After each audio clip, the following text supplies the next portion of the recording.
અમરેલીના સાવરકુંડલા તાલુકાના જૂના સવાર ગામના એક આધેડ ખેડૂત છે તે લાપતા થઈ ગયા છે।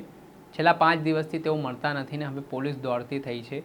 ત્યાં તેમના ખેતરમાંથી એક ટ્રેક્ટર મળી આવ્યું છે, પરંતુ તેમની કોઈ ભાડ નથી મળી। એ પણ આશંકા છે કે જંગલી જનાવર તેમને કદાચ ખેંચીને લઈ ગયો છે। પણ શું આખો મામલો છે, વિગતે વાત કરીએ। વૈષ્ણવજન તો તેને કહીએ જે પીડ પરાઈ જાનાને રે।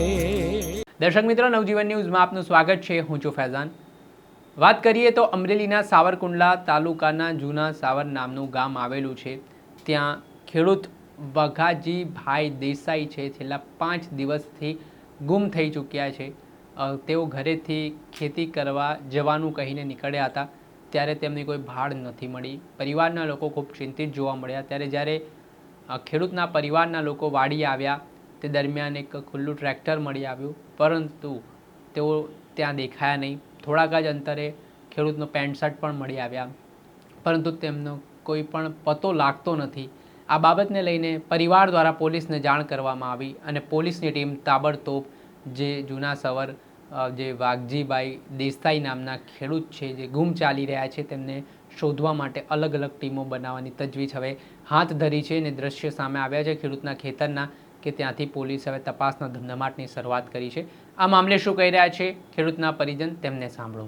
અમારા જૂના સાવર ગામના ખેડૂત દિલીપભાઈ વાઘજીભાઈ દેસાઈ છેલ્લા લગભગ 5 દિવસથી લાપતા હતા, ઘેરે નહોતા, પોતે એકલા રહે છે। પછી મને આજ જાણ થઈ કે એનું ખેતરમાં ટ્રેક્ટર પડ્યું છે। પછી તપાસ કરવા આવ્યા તો અહીંયા કાંઈ ટ્રેક્ટર પડ્યું હતું, ચંપલ પડ્યા હતા, ચશ્મા પડ્યા હતા, બધી વસ્તુ મળી। પછી ફોરેસ્ટ વિભાગને જાણ કરી મેં અને પોલીસ વિભાગને જાણ કરી, એટલે તાત્કાલિક સ્થળ ઉપર આવીને તપાસ ચાલુ છે। શેની તપાસ? આમ તમારે શેનો અંદાજ છે અત્યારે? તમારે અહીંયા લોહી પણ છે, કદાચ વન્ય પ્રાણીએ હુમલો કર્યો એવી આશંકા છે।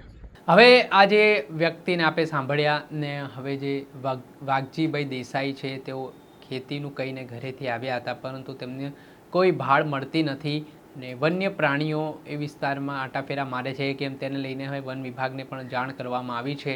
ને શું વાઘજીભાઈ દેસાઈને વન્ય પ્રાણી ખેંચી ગયા છે કે કેમ, તેને લઈને એક મોટો સવાલ ઉઠ્યો છે। હવે એ તો તપાસમાં ખબર પડશે કે શું હકીકત છે, પણ હાલ 5 દિવસ કરતાં વધારે સમય વીતવા આવ્યો છે, છતાં તેમનો કોઈ પતો ન લગતા તેમના પરિવારજનો ખૂબ ચિંતામાં મુકાયા છે। ને બીજી તરફ હવે અમરેલી પોલીસે પણ એ દિશામાં તપાસના ધમધમાટની શરૂઆત કરી છે। દર્શક મિત્રો, આવા જ વિડીયો આપના સુધી પહોંચાડતા રહીશું, ખેડૂતોના અવાજ બનતા રહીશું। એટલે નવજીવન ન્યૂઝ જોતા રહો, લાઇક કરો, શેર કરો।